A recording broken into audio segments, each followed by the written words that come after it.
সোজা যাবো সোজা। ও আচ্ছা সরি। মেয়েদের সাথে বেরোতে এত চাপ হয় না কি বলবো ভাই। এখন আমি বাবুঘাটি দিয়ে দুবার ঘুরলাম।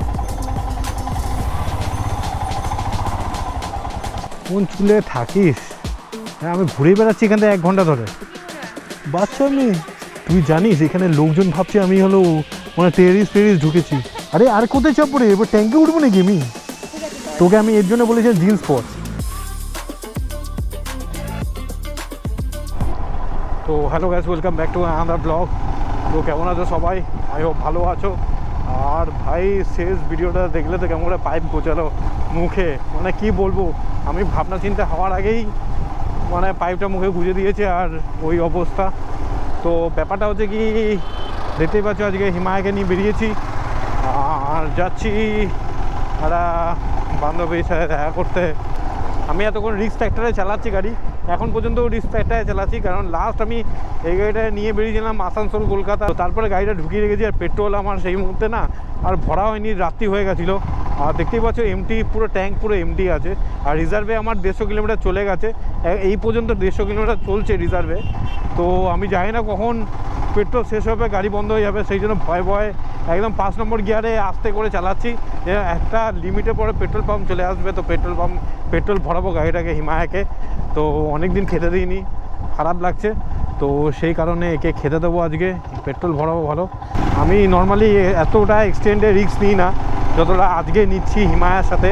আর একদম দেখতেই পাচ্ছ 151 কিলোমিটার চলে গেল রিজার্ভে।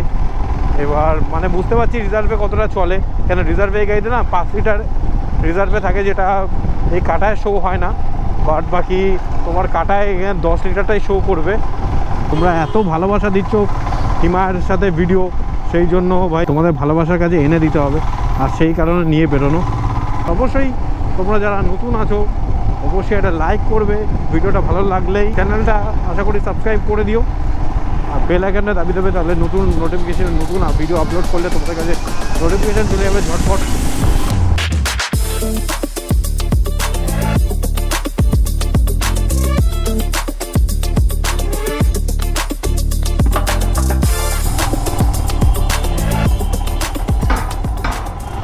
অ্যাকচুয়ালি মিট করার সময় ছিল 4:30, আর এখন প্রায় 4:50 বেজে গেছে।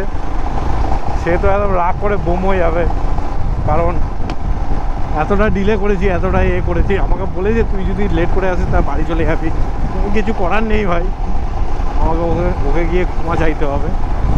তো চলো যাওয়া যাক। আর দেখতেই পাচ্ছ পেট্রোলের অবস্থা দেখো, মানে এতটাই চলে গেছিলো 5 লিটারের মধ্যে একদম এমটি অবস্থা, যে আমার তেল বললাম 3.5 লিটার, তবুও দেখাচ্ছে না, কাটা সেই এমটিতেই দেখাচ্ছে, মানে ওটা ডেড ফুয়েলের হিসাবে চলে যাচ্ছে।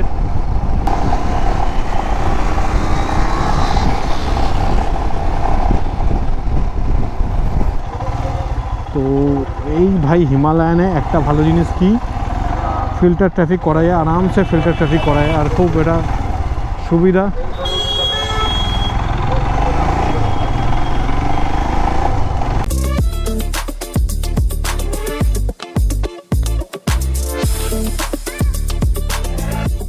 দেখো এই ফাঁকাটা সাধারণত নর্মাল দিনে, রোববার দিনে দেখা যায় না।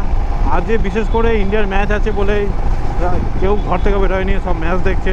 আর আমার মতন ব্লগার মানুষরাই রাস্তা বেরোতে হয়, ব্লগ বানাতে হয় তোমাদের জন্য। তো দেখো এটা দিয়ে নিউ টাউন যাওয়া যায়, আমরা সিধা যাচ্ছি। তো ভাই সুলটোডিঙা ফ্লাইওভারে আছি, আর ভাই কনস্ট্যান্ট মেসেজ চলে আসছে যে কোথায় আছিস কোথায় আছিস। এটাই হয় ভাই, অনেকটাই লেট করে দিয়েছি আমি ভাই, কোনো টাইমে পৌঁছাতে পারি না। সবসময় ভাবি যে একটা টাইম আজকে বেরোবো, টাইমে পঞ্চুয়াল হয়ে পৌঁছাবো, বাট সেটাই হয় না। তাই বাগুইঘাটি 4 কিলোমিটার, ভ্যান 4 কিলোমিটার। সোজা যাবো সোজা। ও আচ্ছা সরি, এদিক দিয়ে যেতে হবে। হ্যাঁ হ্যাঁ হ্যাঁ, তাহলে এখানে আমাদের ও ঘুরে যেতে হবে।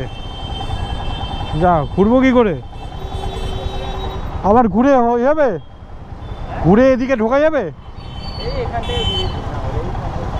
আচ্ছা আচ্ছা আচ্ছা সরি, ঠিক আছে ঠিক আছে ঠিক আছে ঠিক আছে ঠিক আছে। মানে ওদের প্রবলেম, আমি রং সাইড দিয়ে বেন্ড সাইড দিয়ে এসেছি, ওর জন্য বললো আমাদের রং হয়ে যাবে। তো ঠিক আছে ভাই, এরকম হয়।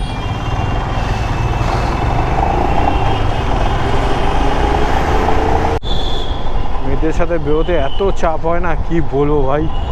এখন আমি বাবুঘাটি দিয়ে দুবার ঘুরলাম, তারপরে ও লোকেশন বাড়ি, যে আমার ফোনটাও সেরকম লোকেশনও ভুলভাল দেখাচ্ছে। তারপরে ও একটা লোকেশন বললো, সেখানে যাচ্ছি।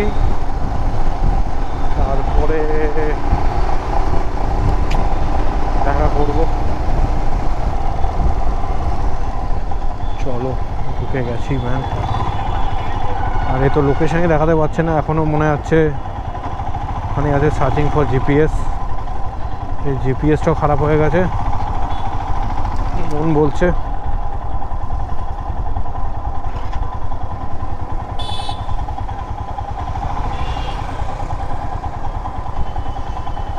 কোথায় আছে দেখি, সার্চিং ফর জিপিএস খালি বলছে। ভাই কোন অলিগলিতে নিয়ে যাচ্ছে দেখি, জানিও না। পৌঁছে তো গেছি, বাট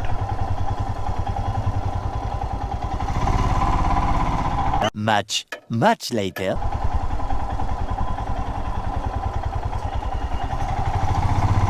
দেখি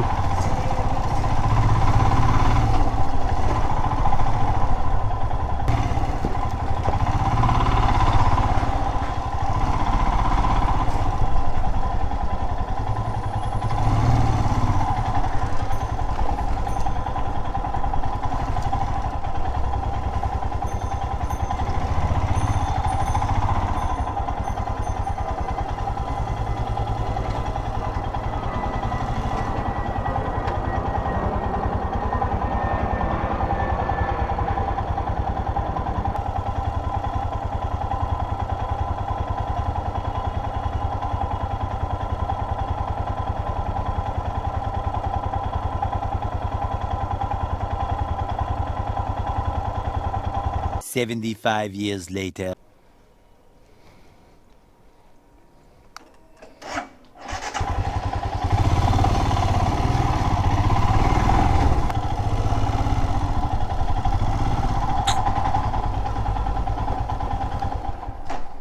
কোন চুলে থাকিস? হ্যাঁ, আমি ঘুরে বেড়াচ্ছি এখান থেকে 1 ঘন্টা ধরে। আমি 1 ঘন্টা ধরে ঘুরে বেড়াচ্ছি এখানে। লোক ভাবছে তুই টিচার? বাবা, ওদিকে দাঁড়াচ্ছি, আয়।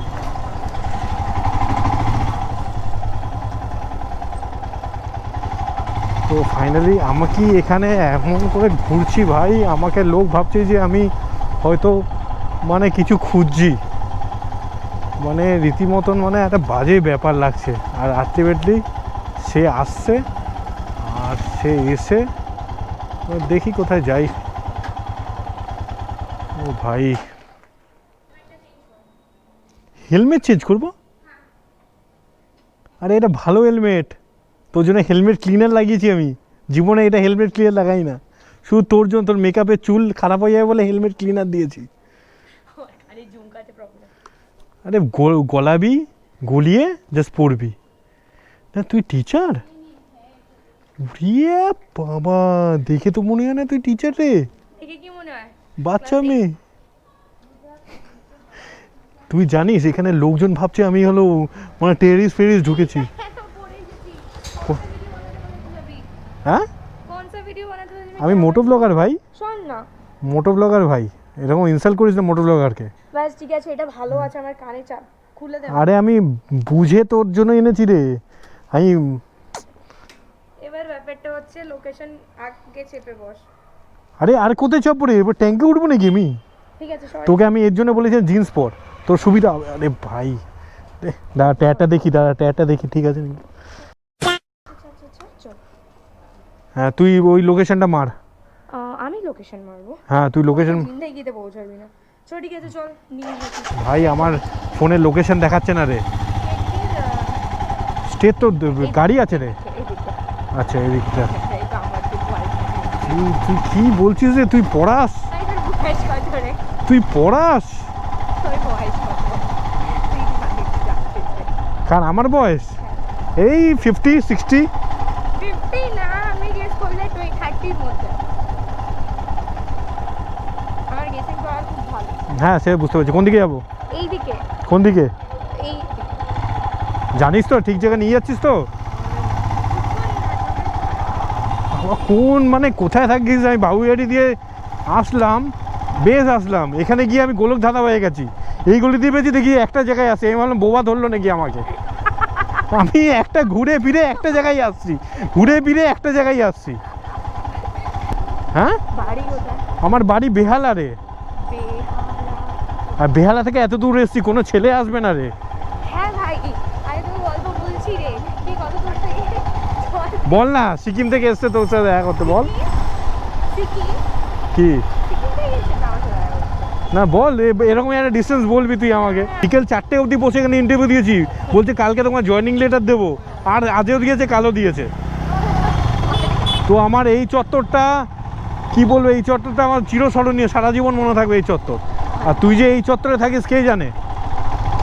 তা গোলক ধাঁধায় রাস্তা আমারই। ও পুজোর সময় রাত্রি 1টা-1টাতে পাস করি এখান দিয়ে আড্ডা মারি পুজোর সময়।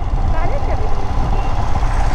আর তুই এই পাড়ার, কি বলবো, কি দিনকাল পড়লো। আমার তো লোকজন হাঁ করে তাকিয়ে আছে, আর মুখে এই ক্যামেরা দেখে ভাবছে যে আমি কোনো রিপোর্টার এসছি হয়তো।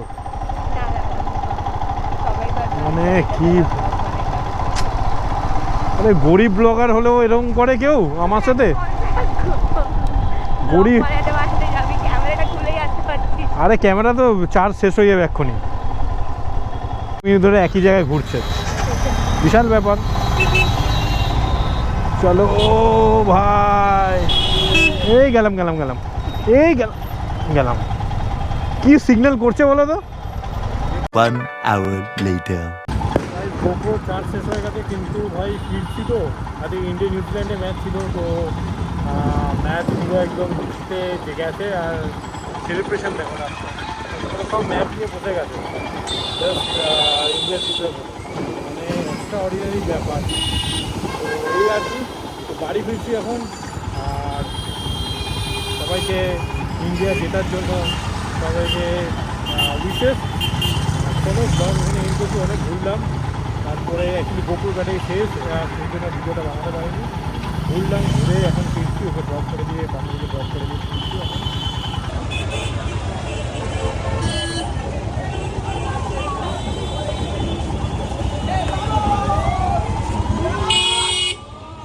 দশের মধ্যে সেলিব্রেশন, ইন্ডিয়া ম্যাচ জিতেছে আর সেলিব্রেশনটা দেখো, অসাধারণ লাগছে। অসাধারণ সেলিব্রেশন।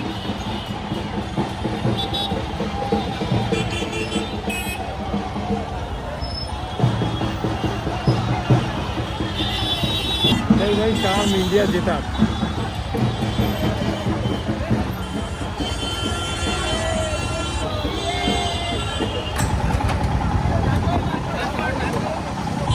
ভাই এরকম সেলিব্রেশন আমি জীবনে দেখিনি। আজকে একদম আলাদাই একটা ব্যাপার হচ্ছে, আলাদাই।